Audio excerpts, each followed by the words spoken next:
Okay, we had the new parts come through from the factory. We'll get them on the car ahead of FP1. What is up, guys, and welcome back finally to F1 2018 career mode. I apologize about the ginormous break between this episode and the last one going out. Purely and simply, I've just been distracted by iRacing. Been enjoying playing that game so much that it's really set me back like a whole week. So apologies about that, but we're back with career mode now. We have some major upgrades going on the car. We had an ultimate drag reduction going on the car for this race. We also had an engine power upgrade and also a rear downforce upgrade. So you can see just the massive spike in performance we've taken now. We've leapfrogged Toro Rosso and we're pretty much in the fight with the midfield. But on paper, I feel like this car is better than that. We might be able to touch ground with maybe Red Bull, Mercedes, Ferrari. It's yet to be seen. We'll find out exactly where we stand once we get to qualifying. But mega excited for this race. It's been over a week since I've recorded career mode, so I'm quite eager to get back into it. I feel like we might be a race-winning team again. Just many factors to look forward to. So let's get this underway without any further ado. In terms of the championship, we're quite far behind. I'd say we're well over 100 points off the lead of the championship from memory. So we need to win this race. So I was saying in the episodes on the run-up to this one that this is a must-win race.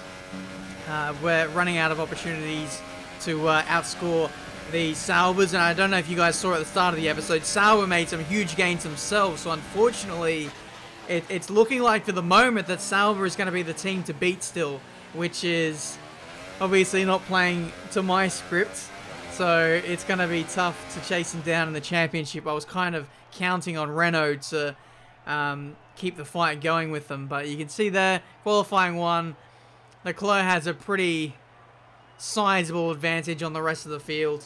Renault is just not quite there, it seems, and Ericsson just being Ericsson, not being able to challenge his teammate at all. So it's a one-man show at the front still, maybe even more so now. But here we are for qualifying 2.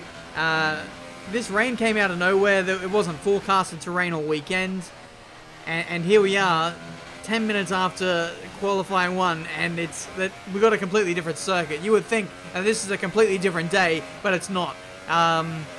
Bit weird, but we've got to deal with the hand that we've been dealt, and at the moment it looks like we're pretty slow in the wet conditions. We were fine in the dry, at least able to contend with the top 10 runners, but at the moment we're not looking too flash. Last place out of anyone in the session at the moment. We are up by 1.1 seconds, so hopefully that can vault us inside the top 10.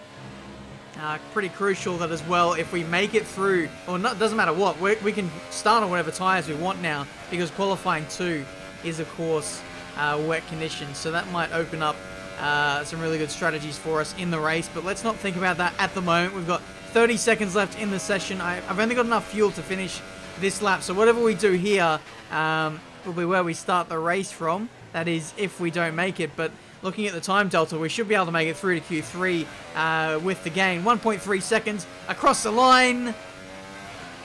Well, it's only P11. And we had enough time to do another lap, but I didn't have the fuel, so unfortunately I missed the trick with that one. We're going to go up our Rouge, go full send. This corner is pretty darn tough to negotiate in the dry on this game, let alone in the wet. Somehow I didn't crash. I was fully expecting to die there, but we survived. Unfortunately knocked down even further again as everyone improved right at the last minute, so it's pretty inevitable. Got my timing wrong. Well, maybe not my timing wrong, but just didn't fuel the car up enough. Unfortunate. We fall short in P14. So we're going to have some work to do in the race. Lance Stroll showing what the car is capable of. He was very fast in practice, mind you. He was up there in the top 5, so I've got pretty high hopes for the rest of the season now. Just hopefully we can continue to work on the engine, and we should be pretty much Gucci to qualify at the front every single race now. But that's qualifying now. Got a fresh engine, or fairly fresh engine. It's only seen one race weekend, so we're coming into this one with some pretty high hopes, though we have to do a lot of overtaking. But with some good strategy, I think we can come through and at least get a podium. Who doesn't love the Belgian Grand Prix? It's the race, of course, that gave maiden pole positions to the Jordan and Force India teams, with Rubens Barrichello and Giancarlo Fisichella respectively. Jordan, of course, would then go on to better that here in 1998 with their first ever victory. And you can guarantee that something special will always happen at Spa-Francorchamps. But what that something is today is anybody's guess. So before the off, let's remind ourselves of yesterday's qualifying session with a look at the starting grid. An immense lap from Lewis Hamilton yesterday puts him on pole position, and Valtteri Bottas will line up alongside. Looking down the rest of the grid, we have Vettel, Raikkonen, Sergio Perez, and Sainz, Ocon, Alonso, Leclerc, and Lance Stroll, Hartley, Mr. Monaco, Marcus Ericsson, and Van Dorn, Hulkenberg. They'll be starting further back after an earlier grid penalty. Gasly, Daniel Ricciardo, and Max Verstappen. Magnussen and Roman Grosjean starts from the back of the grid. Okay, so here we are for the race. We've been graced a little bit with the starting position, Sauber down the order. They're definitely within striking range, so hopefully we can get in front of them and limit the points that they're getting. Like I said, this is a must-win race for us. If we don't win today, I feel like that could be championship over, but you never know. You never know. I'll see how it goes, but I don't know. I really want to get this one and secure some momentum into the second half of this season. In terms of the race strategy, we're going to be going for the two softest compounds here at Spa. The strategy is normally to go from softs to mediums, mediums to softs, or super softs to mediums, but I'm going to go softs to super softs. I know that might sound confusing if you're not really too familiar with the tyre compounds, but we're going to really stretch it and have a massive advantage at the second half of the race if we pull this off. 5 red lights and away we go for the Belgian Grand Prix. It looks like it's been an okay start. Not really the easiest thing to get off the line when you're on a harder compound of tyre versus some of those around you on supers, but we negotiate turn 1 fairly nicely. We've got a teammate, Lance Stroll, going around the outside of us there, and unfortunately lost the spot to him there. So hopefully as we go up our Rouge for the first time, I actually had to take the corner cut there, straighten up the car, otherwise I would have spun out completely. But let's see if we can get this guy back again into P10. Ericsson moves up to P12, Leclerc is up next. It's all happening here in Spa. I love the first lap and being able to slipstream all the cars in front. Unfortunately, we only had the one car to slipstream off of, which was unfortunate. Now Lance Stroll's coming back at me into the middle sector. Wasn't really anticipating that to be the case. As he goes up the inside, he gets better traction and gets us back. Lance Stroll has arrived. Ladies and gentlemen, it's taken him 10 races, 11 races, but he is finally here and challenging his teammates. Let's go, son.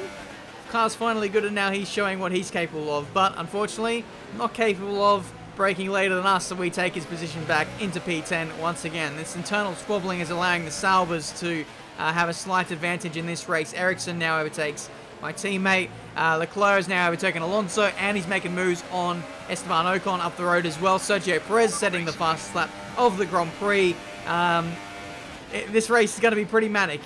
Sit back, relax, and enjoy this one. This is going to be the F1 version of the Indy 500. At least that's what I was thinking in the early doors of this one. Here goes Ericsson up the inside into this next right-hander. Go on, son. Now, why am I cheering him on? No, I'm not cheering on my rivals, thank you very much. I mean, it's nice to see that the AI are nice and aggressive in going for dive bombs, but at the same time, rival, don't want to let you through, and what has happened? He's got through. So there's that. But you're probably wondering why I'm referencing this as like the F1 version of the Indy 500. Basically, we're just driving flat out. Like, a lot of these corners, you don't brake all too much. Like, the bus stop chicane is probably one of them, Lacombe the other. But the majority of the lap is just spent at full throttle and just going full send and slipstreaming the cars in front. It literally almost felt like an IndyCar oval race, which is pretty crazy. But as soon as you lose slipstream on someone, then you could almost forget about trying to catch them up again. So it's very imperative for our race to make sure that we stay with these guys. Of course, their battling is allowing them to drop further back towards me. The AI aren't too efficient with that, but we're going to try and make the most of that. Next up is Alonso. Not the best straight line speed in the world. I'm saying that we don't have that either, but the top end of the drag reduction is really looking after us here at Spa. Our engine power is not great, like I said, but the ultimate drag reduction upgrade has just made this thing an absolute monster in top gear. It's allowing for some overtakes to be made. We're a little bit slow in the middle sector where acceleration is more prominent, but otherwise the car is looking pretty tasty. Up the inside, Carlos Sainz, not too sure if he has damage.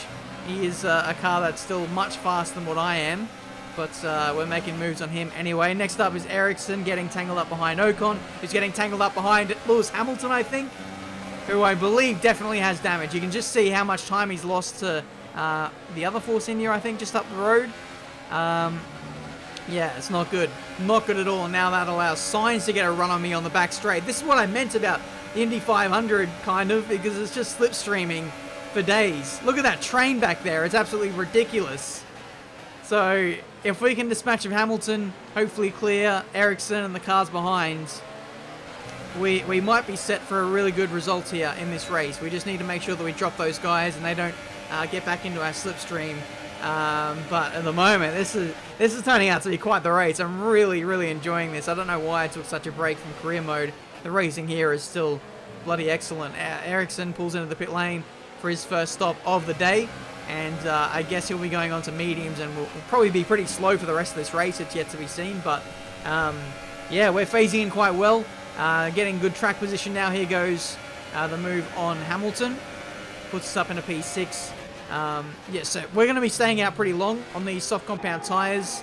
We're going to be lapping pretty well, while everyone who's switching onto mediums is going to be struggling for a couple of laps to get the temps up, and their pace initially is going to be pretty horrible. So I'm hoping that I actually don't lose time while I stay out long. I might actually be able to gain some time, and then I'll have the super soft tyres on the end versus people on old mediums. And the plan is to hopefully just clean up. So we'll see how that goes. Hamilton coming back at us on the run into turn 1. That's, again, where the weaknesses lie of this car. The acceleration is not great, so the run into turn 1 isn't good. The run out of turn 1 and up to Radion, not great. But as soon as we get to the top of the hill from here onwards, is straight line speed city. You can see there, I've got no DRS, got no slipstream. But at the top end, we pull away from the cars behind. It's pretty ridiculous. So definitely one area we need to work on is the just raw engine power, but we'll get there eventually. Lap 11, everyone dives into the pit lane. Vettel makes his stop, and now that relinquishes us into the lead of this Grand Prix. No rain expected. No rain expected for the time being. Dries seem like the best tyre for now. Thank you for that one, Jeff. Just thought I'd check up on the weather. It was starting to cloud over a little bit, and as you guys saw with qualifying, the rain then came out of nowhere, so just thought I'd be better safe than sorry to see what's coming over the horizon. But yeah, we're coming to the end of our first stint now. I think we'll be pitting at the end of this lap, so we've looked after the tyres quite well. I think they're only at 50 or 60%, so definitely still a little bit of tyre life left in them. We're starting to lose a lot of time to Vettel, especially. But in terms of the rest of the field, I don't feel like we were losing all too much time. So for the second half of this race, I think we're looking pretty good. We're obviously not going to have great track position, but we're going to be putting on super soft tyres. 2 steps softer than the mediums. And I tell you, this is going to be quite the tasty end to this race. You can see there's the competitors we're battling against, Leclerc, Vettel, and Bottas. So they'll be the guys that we're trying to chase down to win this race. But as we rejoin on the circuit, looks like we're going to lose places to Hamilton, Perez, and Raikkonen, I believe. No, we just get out behind Raikkonen in front of Perez. So right in the thick of things once again. But you can see the gap from us to the next group of cars. They're already going through Lecom. So that's quite the gap. But hopefully we can get Raikkonen. And then from there, we can really close in. Here we go, round the outside of Raikkonen into Lecom. It's super soft tyres versus mediums. And of course the super soft tyres are going to come out on top, even though they're not up to temperature yet. We just have so much more grip than him, and we just go completely around the outside and into P4. Vettel drops a place from Bottas, so it looks like those guys are all fighting each other quite hard, but now is the advantage for us. The gap was like 11 seconds. We do 1 lap, and it's down to like, okay, no, maybe I did 2. That was my second lap, I'm sorry. So we're closing him in by about 1.5 seconds to 2 seconds a lap. Do the math, and I think we might be on Bottas by the end of this race. Hopefully Vettel as well, if we're lucky. Tyre wear isn't too bad. It's only at 20%, so I think the tyres will be good to last to the end of this race. Thankfully, the tyre wear upgrade's really looking after us here. So now it's sweat time.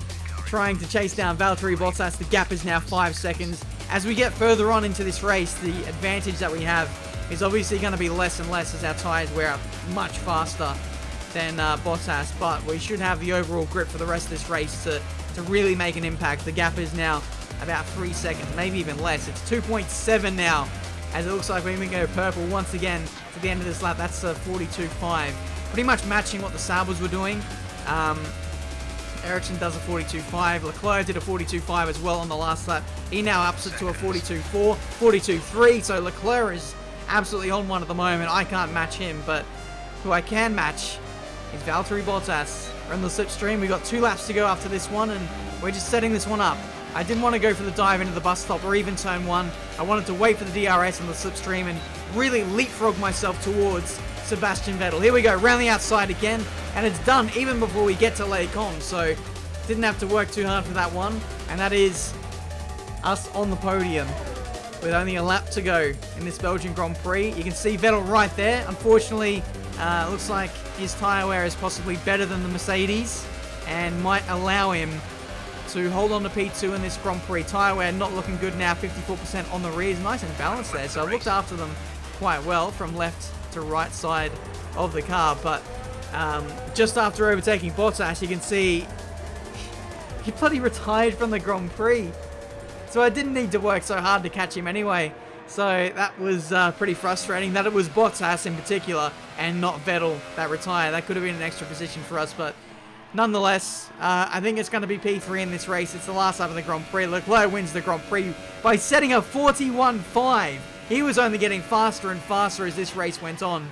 That's pretty darn ridiculous. Vettel is going to get P2. We're going to recover really well to get P3. 15 points, but unfortunately we've lost so many points to Sauber. Good job, you did really well. Super driving. Looks like they're on their way out to the podium now, and what a result this is, and what a popular one with the crowd as well.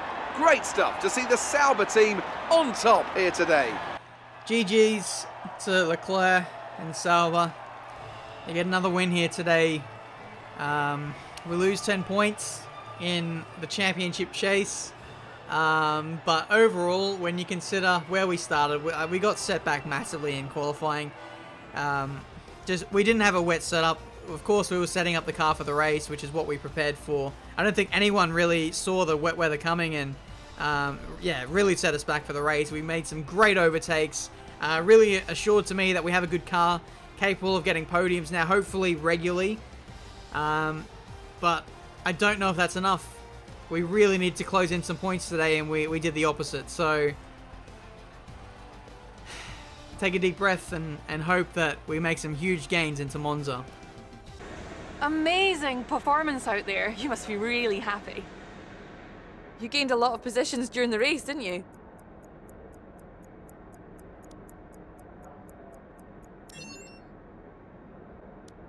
You must be happy with the result today.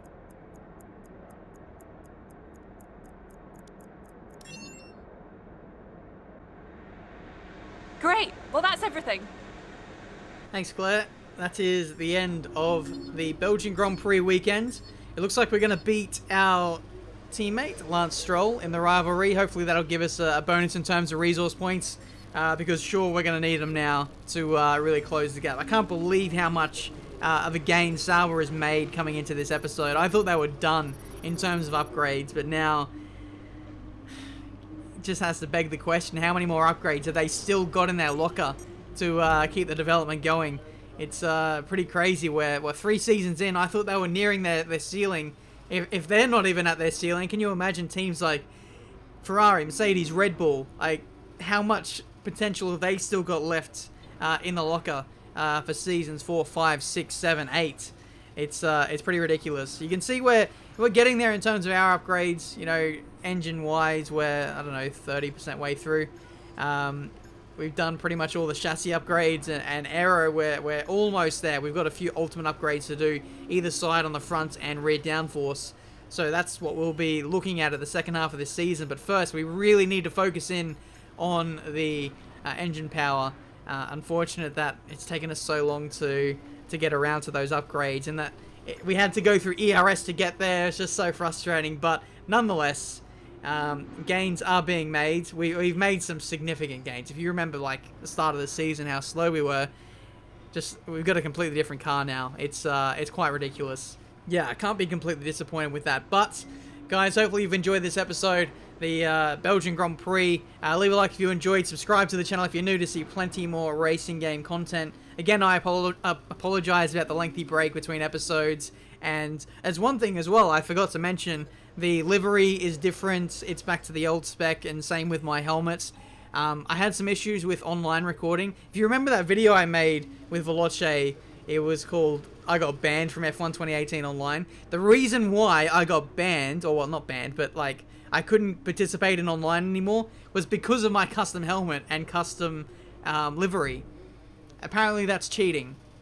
So there you go. I had to take the livery off so I could race online on PC again. So I might have the next episode out, but it might be in the blue livery again. But after that, I'll see if I can chuck the Martini on and just alternate when I'm not racing online for Veloce. It's really hard to schedule everything in with AOR on weekends, and then that Veloce series that happens on Wednesday. I only have like a day or two to record and then take everything off, and then yeah, it's just a bit of a mess, but hopefully I can sort that out and it can be all fine. And then I need to get this series done before I move to the UK, which I don't have too much time left to do, so expect some pretty regular uploads of career mode from here on out. So that's it for me today. Sorry about the waffle. Leave a like, subscribe, all that good stuff, and I'll see you next time.